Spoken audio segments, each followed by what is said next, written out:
পুলিশকে গুলি করে পালালো আসামি। বুধবার সন্ধ্যা নাগাদ ঘটনাটি ঘটেছে পাঞ্জিপাড়া থানার ইকরচলা কালীবাড়ি এলাকায়। পুলিশ সূত্রে জানা গিয়েছে, এদিন রায়গঞ্জ পুলিশ জেলার পুলিশ আসামি নিয়ে ইসলামপুর আদালতে নিয়ে আসেন।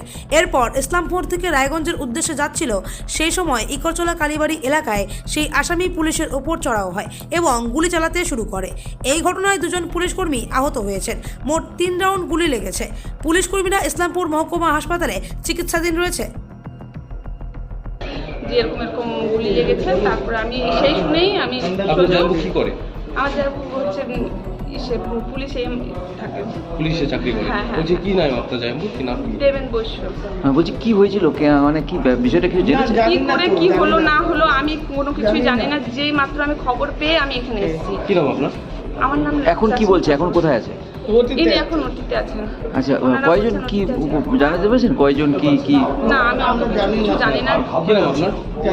আমার নাম লক্ষ্মী ঠাকুর। কোথায় গুলিটা লেগেছে তাও জানি না, আমার এখনো দেখাই হয়নি। কি বলছে এখান থেকে, কি হয়েছে?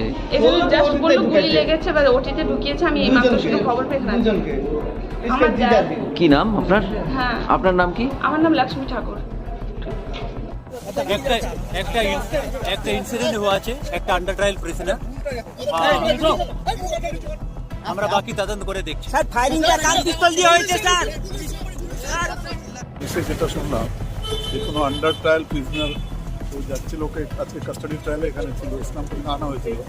এখান থেকে যখন ওকে নিয়ে যাচ্ছে তখন মাঝ রাস্তায় ও পুলিশকে ফায়ারিং করে পালিয়ে গেছে। ইনজোর্ড হয়েছে, দুজন ইনজোর্ডকে এখন ইসলামপুর হসপিটাল থেকে রেফার করা হলো। কতজন আসামি ছিল গাড়িতে জানা গেছে? না, জানা যায়নি। এবার রিভলভারটা কোথা থেকে পেলো সেটা জানা গেছে? সেটাও জানা যায়। কে গুলিটা কে চালালো তাহলে? তো যে পালাইছে সেই চালাবে। আসামি তো চালিয়েছে। ওর কাছে রিভলভারটা কোথা থেকে আসলো?